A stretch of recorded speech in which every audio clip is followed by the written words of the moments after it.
তো গাইস একটা কোট করছে যাদের বিনিময়ে আজকে অর্জিত এই স্বাধীনতা, আমাদের মুখের ভাষা বাংলা, যেটা আমরা সুন্দরভাবে বলতে পারতেছি, নাহলে আমাদের উর্দু বলা লাগতো। তো তাদেরকে স্যালুট, নমস্কার, সালাম। ঠিক আছে, আমি কার সাথে কোনো কম্পেয়ারে যাব না, জাস্ট কথাটা ক্লিয়ার করে দিলাম। অনেক হয়তো বুঝতে পারতেছো না, যারা হচ্ছে হিন্দি বুঝো, বাংলা বুঝো না, তাদের সমস্যা হতে পারে। তো ভাই, তোমরা যারা আছো বাংলা বোঝো, আমার ভাই ব্রাদার, তারা প্লিজ একটু এক্সপ্লেন করে তাদের বলে দিও, ঠিক আছে? তারা অত ভুল বুঝতে পারতেছে। তো গাইজ, নমস্কার, আসসালামু আলাইকুম, and Namabuddhaya. This is Shetu and welcome to new reaction video. তো I hope your well and I'm so fine and take love from Bangladesh all the time. আর একটা কোশ্চেন সবাই করতেছো বারবার যে bro, are you Hindu R Muslim? Yes, I am Bangladeshi Hindu. Clear? তো guys, আর কথা বলবো না, জাস্ট ভিডিওতে চলে যাবো। আর basically today I am going to react on a video and the title name is fire power of India versus China. তো super excited because of Khan sir. Khan sir হচ্ছে multi talented একজন person, super talented, এত knowledge তার। I am the big supporter from Bangladesh Khan sir, salute. Original video link in description. Guys, request if you need, please subscribe my YouTube channel and also subscribe my second blog YouTube channel, link in description. Please go and visit and comment করো তুমি এখান থেকে ওখানে গেছো। আর next ভিডিওতে তোমার নাম আমি মেনশন করবো রিয়াকশন ভিডিওতে, কারণ তুমি আমার ফ্যামিলি মেম্বার, আমাকে সাপোর্ট করছো। জানি একটু বেশি কথা বলি, অনেক সময় নিয়ে নিছি, আর ভিডিওটা একটু বড়, তাই প্লিজ আর কথা বলবো না, জাস্ট এনজয় করো ফুল ভিডিও আর স্কিপ করো না, ঠিক আছে? So let's go. जय हिंद। आज हम ये देखते हैं कि इंडिया और चाइना में युद्ध होता है तो किसके पास कौन सा हथियार ज़्यादा है और कौन सा हथियार खतरनाक है, दोनों इसका किस तरह से प्रयोग करेंगे। तो सबसे पहले हम ये देखते हैं कि इंडिया और चाइना के बीच में दोनों की आर्मी की रैंकिंग कितनी है। तो दुनिया में अमेरिका टॉप नंबर पे है, दूसरे नंबर पे रसिया, तीसरे नंबर पे चाइना आता है, चौथे नंबर पर इंडिया आता है। रैंक के हिसाब से ज़्यादा का अंतर नहीं है। अगर आप इंडेक्स देखेंगे तो ग्लोबल फायर पावर इंडेक्स में जिसका रैंकिंग जितना कम रहता है इंडेक्स में, वो उतना ज़्यादा पावरफुल माना जाता है। चाइना का कम है 0.6, इंडिया का 0.9। यहाँ आपको भले लग सकता है कि चाइना पावरफुल है, आगे देखते चलेंगे, जब तक पूरा नहीं देखेंगे आपको समझ में नहीं आएगा। और आप भी चाइना के $10 बिलियन जो खर्च कर रहा है चाइना, उसी जाल में आप भी फंस जाएंगे। चाइना पूरी दुनिया के मीडिया में जो पैसे देता है रिश्वत के रूप में, या अपनी प्रॉपर्टी को दिखाने के लिए, अपनी तारीफ कराने के लिए, अपनी क्षमता को दर्शाने के लिए, वो $10 बिलियन है। चाइना का जो सबसे बड़ा प्लस पॉइंट है वो उसकी इकोनॉमी है। उसका बजट बहुत ज्यादा है, $237 बिलियन, और हम लोग का बजट उसके आगे बहुत ही कम है। हमसे उसका रक्षा बजट 4 गुना ज्यादा है, $61 बिलियन है। इसमें हम एक डेडिकेटेड अलग से वीडियो बनाएंगे। यही हमारी इंडियन आर्मी के लिए सबसे बड़ा सरदर्द है, बाकी कोई टेंशन नहीं है चाइना और इंडिया से। आगे देखिए, लेकिन ऐसा नहीं है कि चाइना के पास बहुत ज्यादा है, उसके पास कुछ कर्ज भी है। $1.5 ट्रिलियन उसके पास कर्ज है, विदेशी कर्ज, और भारत के पास $0.5 ट्रिलियन कर्जा है। तो उसका पैसा ज्यादा खर्चा कर रहा है, 4 गुना, तो हमसे 3 गुना ज्यादा कर्जा भी ले रखा है। लेकिन चाइना का व्यापार इतना ज्यादा है कि उसके पास विदेशी मुद्रा 3000 ट्रिलियन है, और हमारे पास विदेशी मुद्रा जो है, फॉरेन मनी जो रिजर्व में रखा गया है, वो केवल 400 ट्रिलियन है। तो उसके पास व्यापार से ज्यादा फायदा होता है। लेकिन यहाँ युद्ध में हमको मेन ज्योग्राफिकली समझना है कि किसको ज्यादा बेनिफिट होने वाला है। देखिए, चाइना का ये वाला जो स्टेट है, ये तिब्बत है, इसको उसने कब्जा किया। इसकी सबसे बड़ी खराबी ये बहुत ज्यादा हाइट पे है। और ये वाला इधर वाला राज्य सिंजियांग, यहाँ पर मुस्लिम बहुल्य क्षेत्र है, जिस पर चाइना काफी अत्याचार करता है, तो इधर से ज्यादा सपोर्ट मिलने वाला नहीं है। लेकिन ये तो उसके अंडर में आता है। इसकी सबसे बड़ी समस्या क्या है, यहाँ इतना भयानक हाइट है कि जहाज यहाँ उतना अच्छा से काम नहीं कर पाते हैं। अभी समझाएंगे हाइट की वजह से जहाज अच्छा क्यों नहीं काम कर पाते हैं सब। दूसरा कि चाइना को अपनी आर्मी को 2 तरह से ट्रेन करना है। एक चाइना के लिए सबसे बड़ा कंट्रोवर्सी है, उसके लिए अमेरिका। चाइना अमेरिका के लिए भी प्रिपेयर रहता है, इसलिए उस ढंग से तैयारी करता है, और इंडिया के लिए। लेकिन इंडिया अपना मेन थ्रेट चाइना को मानता है, इसलिए इसके जितने भी हथियार है वो चाइना को ध्यान में रख के किए गए। इसलिए इंडिया के हथियार आपको कम दिखेंगे, क्योंकि हमारे पास सिंगल दुश्मन है। और पाकिस्तान की तो बातें छोड़िए उसको।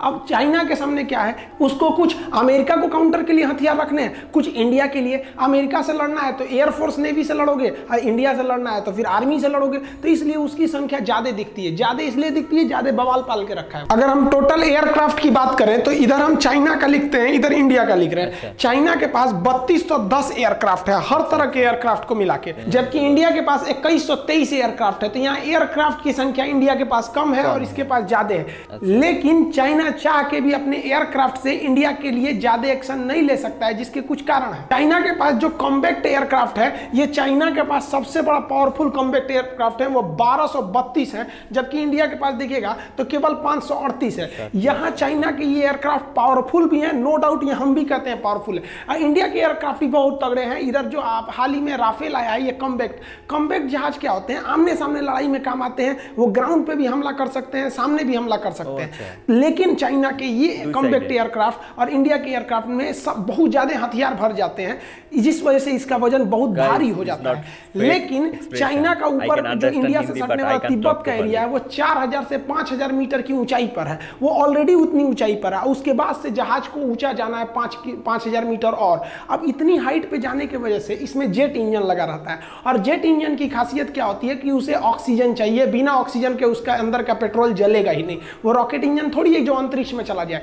जेट इंजन को ऑक्सीजन चाहिए, और ये जमीन खुद ही 5000 मीटर की ऊंचाई पर है, और 5000 और जाइएगा तो उतने ऊंचाई पर ऑक्सीजन लेवल बहुत ही घट जाता है, जिस वजह से उसकी इंजन की क्षमता घट जाती है। अब इंजन की क्षमता घट जाएगी तो आप चाह के भी आपकी ये चौथी पीढ़ी का जहाज और पांचवी पीढ़ी का जहाज किसी काम का नहीं रह गया। मान के चलिए कि आपकी क्षमता बहुत ज्यादा है, लेकिन ऑक्सीजन की कमी से आपका इंजन ही काम करना छोड़ देगा, जिस वजह से आप चाह के भी ज्यादा हथियार नहीं ले सकते हैं, ज्यादा हाइट पे नहीं जा सकते हैं। और अब तो उतना पार करके अगर आप आइएगा इंडिया की ओर, तो एक तो पहले ही आप तो कम लोड उठाए ही थे, रास्ते में भी आपका कुछ फ्यूल खत्म होगा।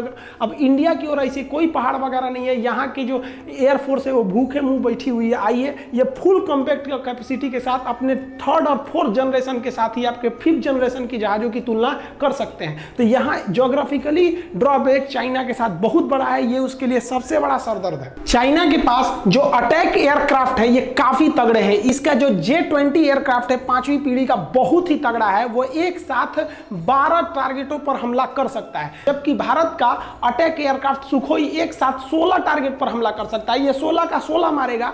और ये चाइना के साथ यहाँ फिर एक समस्या ये हो जाती है कि चाइना को तिब्बत पार करके आना है, उसके बाद वो इंडिया पहुंचेगा। तिब्बत पार करने के बाद भी उसको 100-200 किलोमीटर उड़ान भरने के बाद ही वो इंडिया पहुंचेगा। तो अब वो उसकी क्षमता है 12 मारने की, उस पे से वो आधा लेके आएगा 6, तब ना यहाँ आएगा। यहाँ 16 लेके बैठा है। तो आप कितना भी तगड़ा एयरक्राफ्ट बना लीजिए, प्रकृति के आगे आप नहीं लड़ सकते हैं। युद्ध में ट्रांसपोर्ट बहुत बड़ा मायने रखता है। कौन पहले ट्रांसपोर्ट में पहुंचता है? तो ट्रांसपोर्ट विमान चाइना के पास 224 है और इंडिया के पास 250 ट्रांसपोर्ट विमान है।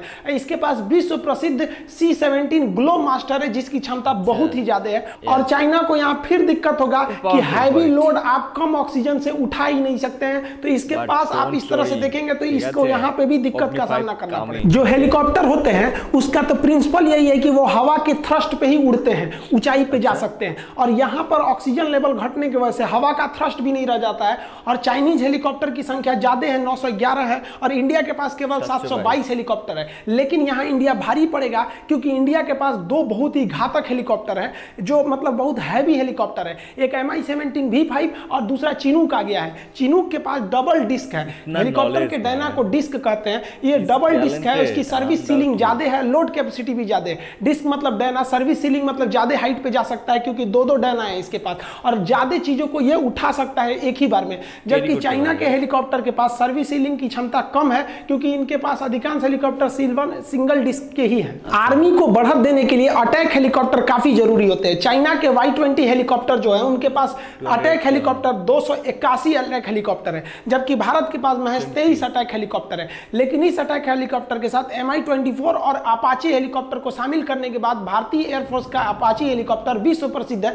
इसने कई युद्धों में अपनी जंग को दिखाया है, जबकि चाइनीज हेलीकॉप्टर अभी किसी भी लड़ाई को नहीं लड़े हैं। एक बात बताइए, आप खूब अच्छे से एग्जाम की तैयारी कर लीजिए, जगह जगह टेस्ट माराइए, इस कोचिंग में उस कोचिंग में टेस्ट दे दीजिए, लेकिन क्या आप गारंटी दे सकते हैं कि आप एग्जाम में पास होइएगा? देखिए, टेस्ट देना अलग होता है, प्रैक्टिस देना अलग होता है, लेकिन एग्जाम को सॉल्व करना अलग होता है। तो इन हेलीकॉप्टरों को युद्ध लड़ने का कोई अनुभव नहीं है, जबकि अमेरिका से आयातित ये Apache helicopter Afghanistan, Iraq, Libya, Syria हर जगह अपनी काबिलियत को दर्शा चुके हैं। दूसरा, इस हेलीकॉप्टर के अंदर सर्विस सीलिंग ज्यादा है, और इसका जो एमुनिशन, जो आगे गनर हथियार होता है, वो पायलट के डायरेक्ट आंख से अटैच होता है। जिधर पायलट देखेगा इसका जो बंदूक है वो उधर ही घूम जाता है, निशाना लगाने की जरूरत नहीं है। अगला एक और चीज कि ये 9mm की बंदूक की गोली को भी झेल सकता है और इसमें जो हॉट स्पॉट यानी मिसाइलों को लगाने की जगह है ये इससे 3 गुना ज्यादा है। यानी हेलीकॉप्टर के मामले में अभी पूरी दुनिया में अपाची के आगे कोई नहीं टिक सकता है। और ये जो अपाची है ये एकदम नीचे नीचे उड़ान भर सकता है, जिस वजह से ये रडार में भी नहीं आएगा और ये क्षमता इसके पास नहीं है। ओवरऑल चाइनीज जो एयरफोर्स है वो संख्या में आगे है, लेकिन उसके सामने एक प्राकृतिक समस्या, दूसरी उसकी टेक्नोलॉजी वर्ल्ड लेवल की नहीं है। हमारे पास कम ही है लेकिन टेक्नोलॉजी ज्यादा है। और वैसे भी चाइनीज सामानों पे कितना भरोसा करते हैं, सोच रहा चल गया तो चांद तक, नहीं चला तो शाम तक। अब बात करते हैं थल सेना की आर्मी के बारे में। तो जो टैंक्स हैं, देखिए चाइना के पास बहुत ही ज्यादा मात्रा में टैंक है, 35,000 टैंक है, लेकिन इसमें से आधे से ज्यादा ओल्ड डेटेड टैंक है और चाइना का एरिया बहुत ही ज्यादा है,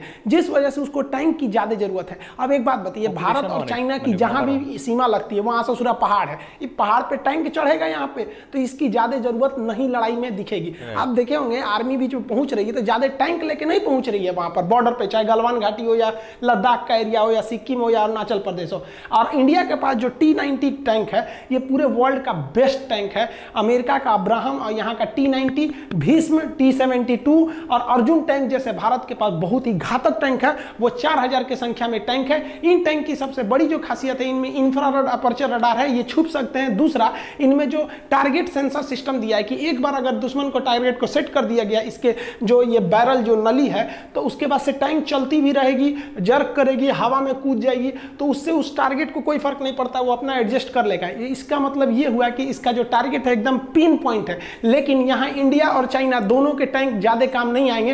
टैंक बेसिकली चाइना बॉर्डर पे नहीं बल्कि पाकिस्तान बॉर्डर पे ज्यादा यूज किए जाएंगे। आर्मर्ड व्हीकल की बात करेंगे तो ये एक ऐसा गाड़ी होता है जो बुलेट प्रूफ होता है, इसके अंदर सैनिकों को बैठा कर दूसरे जगह पे ले जाया जाता है। तो इंडिया के पास जो आर्मर्ड व्हीकल है वो 8,000 साढ़े 8,000 की संख्या में है, 8686 है, जबकि चाइना के पास ऐसे आर्मर्ड हथियार 33,000 है। इस आर्मर्ड हथियार की चाइना की ज्यादा जरूरत है। क्यों? क्योंकि चाइना के पास विवाद ज्यादा है, उसको हांगकांग संभालना है तो इन्हीं से उसको आर्मी को भेजना है। सिंजियांग में दिक्कत है, जबकि इंडिया में आर्मी को इंटरनल कंट्री में कोई दिक्कत नहीं है, चाइना को ज्यादा दिक्कत है। गलवान घाटी में आए थे लोग, चाइना वाले लोग कॉम्बैक्ट लेके देखिए उलाट दिया सब इंडियन आर्मी वाला। कुछ ससुरे कमेंट कर रहे हैं कि चाइना का नहीं मरा। अरे बकलोल, अमेरिका ने स्पष्ट कह दिया है कि उसने सैटेलाइट से देख के बता दिया है कि एम्बुलेंस की आवागई ज्यादा थी, वहां पर लेफ्टिनेंट कमांडर रैंक का अधिकारी मरा है और 40 से ज्यादा मौत हुई है। इंडिया में जब हम नेक्स्ट पिछला वीडियो बनाए थे तो उसमें 3 बताए थे, इंडिया में लगभग 20 जवान शहीद हो गए हैं। अभी ये संख्या घट बढ़ सकती है, इस पर ये अभी लास्ट डाटा नहीं है। लेकिन चाइना का खुद का न्यूज ने क्या कहा है कि चाइनीज सोल्जर को भी काफी ज्यादा कैजुअलिटी उठानी पड़ी है। हम इस बात को स्वीकार करते हैं, लेकिन ये नंबर नहीं बताएंगे क्योंकि इससे हमारे देश के अंदर लोगों के अंदर एक अलग सी भावना आ जाएगी। इसका मतलब आपके अंदर ज्यादा मरे हैं लोग, तभी आपकी आर्मी लोग पूछेंगे आपसे। सेल्फ प्रोपेल गन वो होते हैं जिनके अंदर ऑटोमेटिक कैनन यानी बारूद को लोड करके हमला किया जाता है। चाइना के पास लगभग 3800 सेल्फ प्रोपेल गन है, जबकि इंडिया के पास महज 250 है। लेकिन हम आपको पहले भी बताएं कि पहाड़ी लड़ाई में ना टैंक काम आते हैं, ये सब काम नहीं आते हैं। तोप काम आ सकते हैं, रॉकेट काम आ सकते हैं, हेलीकॉप्टर काम आ सकते हैं, फाइटर, लेकिन ये सब उतने काम नहीं आएंगे। ये सब पाकिस्तान के लिए है सर, पाकिस्तान अब वैसे भी नहीं लड़ेगा हम लोग से। देखिए भारत की समझदारी देखिए, पहाड़ों पर तोप ज्यादा काम आते हैं जिसे हम फील्ड आर्टिलरी या फिर तोप कैनन कहते हैं। चाइना के पास 3600 ऐसे तोप हैं, जबकि भारत के पास 4000 हैं। तो देखिए भारत अपने जरूरत की चीज को रखा है क्योंकि उसे पता है कि पहाड़ों पर यही काम आएंगे। और भारत सरकार इतना बेहतरीन डिसीजन लिया था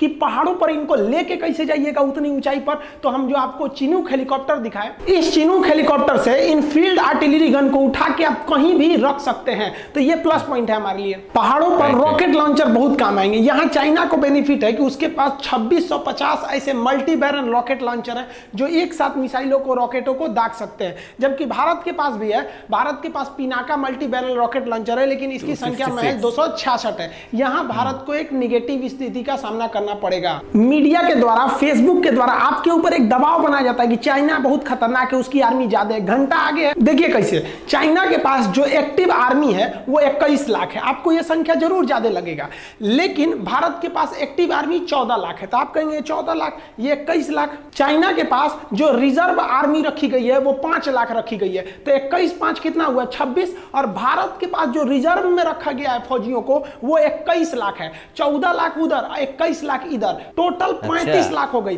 पूरी दुनिया में सबसे बड़ी स्टैंडिंग आर्मी भारत की है। लेकिन आपको कभी यह एहसास नहीं होने दिया जाता है क्योंकि चाइना $10 बिलियन $1 खर्च करता है। आप कभी भी फेसबुक, व्हाट्सएप इस सब पे चाइना की कोई बुराई नहीं सुन सकते।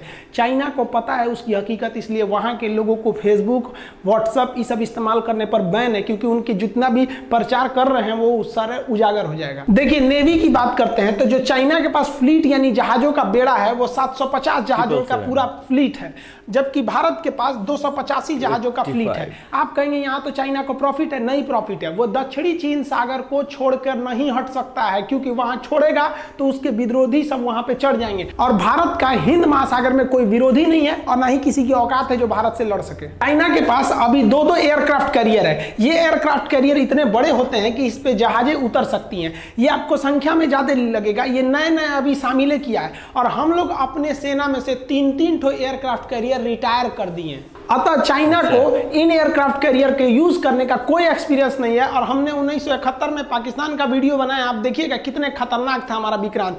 फिलहाल हमारे पास एक एयरक्राफ्ट कैरियर है, लेकिन ये इन दोनों पर भारी पड़ेगा, क्योंकि ये रूस का बना हुआ है। विक्रमादित्य काफी शक्तिशाली है और हम लोगों को नेवी का एक बहुत बड़ा एक्सपीरियंस है।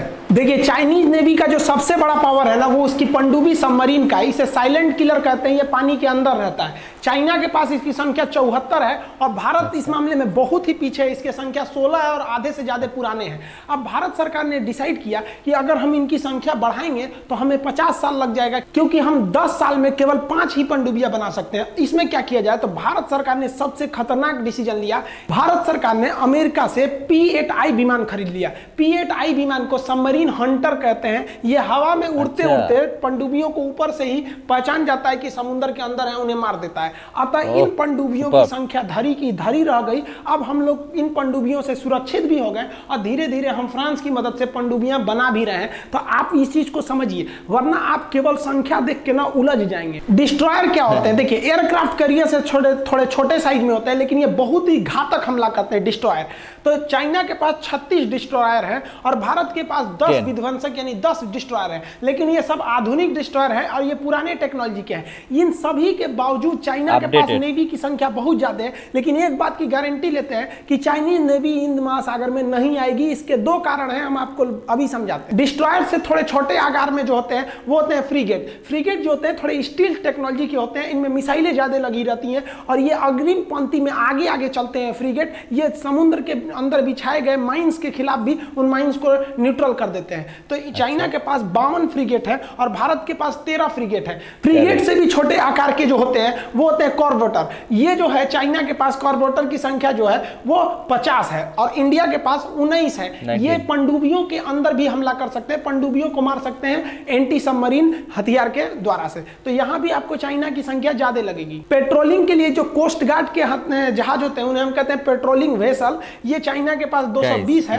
और भारत के पास 139। ये क्या करते हैं, युद्ध में जो नेवी के जहाज घायल हो जाते हैं, जिसपे बम गिर जाता है, तो उसमें से इवैक्यूएट कराते हैं, लोगों को बाहर निकालते हैं, सैनिकों को। तो ये राहत के काम में बहुत ही महत्वपूर्ण भूमिका निभाते हैं। यहाँ दोनों में ज्यादा का डिफरेंस नहीं देखने को मिलता है। उसका कोस्टल एरिया भी चाइना का ज्यादा है। संख्या अधिक होने के बाद भी चाइनीज नेवी बहुत कुछ नहीं कर पाएगी, जिसका 2 रीजन है। पहला रीजन समझिए, जैसे हम एक टीचर है, हम सब कुछ छोड़ सकते हैं, पढ़ाना नहीं छोड़ सकते, क्योंकि उसी पे हम आश्रित है।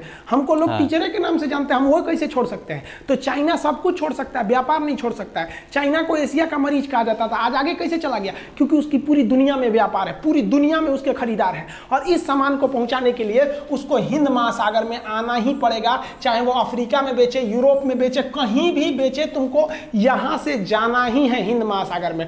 और हिंद महासागर में तुम भारत से बैर करके नहीं जा सकते हो, तुम्हारा व्यापार चौपट होगा, इस बात की गारंटी। दूसरा, अभी अमेरिका ने अपने 2 एयरक्राफ्ट कैरियर दक्षिणी चीन सागर में भेज दिए हैं। ये जानबूझ के भेजे हैं। आप अभी सुने होंगे कि मोदी जी में और डोनाल्ड ट्रंप में फोन पे वार्तालाप हुई थी, ये सीक्रेट बात थी। लेकिन आप अभी सोचिए अपने मन से कि चाइना और अमेरिका में कोई दिक्कत ही नहीं है, लेकिन अमेरिका ने अपने बहुत ही भीषण जंगी जहाजों को, विध्वंसक जहाजों को पूरा ग्रुप भेज दिया, जिसमें 2 एयरक्राफ्ट कैरियर है। अब चाइना के पास 2 एयरक्राफ्ट कैरियर है और 2 अमेरिका भेज दिया, तो वो यहां से अब हट ही नहीं सकता है, क्योंकि उधर झगड़ा है। अब यहां हिंद महासागर में इंडियन नेवी एकदम फ्री हो गई गई। अब अगर इंडियन नेवी आगे बढ़ती भी है तो अमेरिका और इंडिया एक साथ हो जाएंगे। यहाँ ऑस्ट्रेलिया से पहले समझौता हो गया है और इंडिया के मैटर पे कभी भी रूस उसके साथ नहीं आएगा। और आप सोच रहे होंगे पाकिस्तानी कमेंट करते हैं हम चाइना के साथ आ जाएंगे। अरे बकलोलवा कहीं का, अमेरिका तुमको पैसा देना बंद करेगा, ससुरा अंडरवियर नहीं खरीद पाओगे तुम लोग। और भारत के कहने पर अगर भारत के मामले में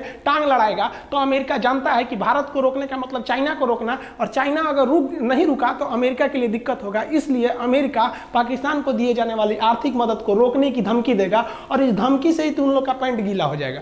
देखिए, हम लोग को केवल डराया जाता है कि चीन की सेना बड़ी है, उसके पास पैसे ज्यादा है, संसाधन ज्यादा है। गलत है, हमें उसकी सेना से नहीं लड़ना है। देखिए, मेरा अपना मानना है चीन को माइंड से हराना है। सबसे पहले हमको चीन के 8 जगहों पर हमला करना है और इसमें से सबसे पहले हमको चीन के सैटेलाइट मार के गिराने हैं। आप कहिएगा कि वो इंडिया का सैटेलाइट नहीं मार के गिरा सकता है। देखिए, सैटेलाइट कहां घूम रहा है अंतरिक्ष में, इसको पता करने की टेक्नोलॉजी केवल अमेरिका के पास है और रूस के पास है।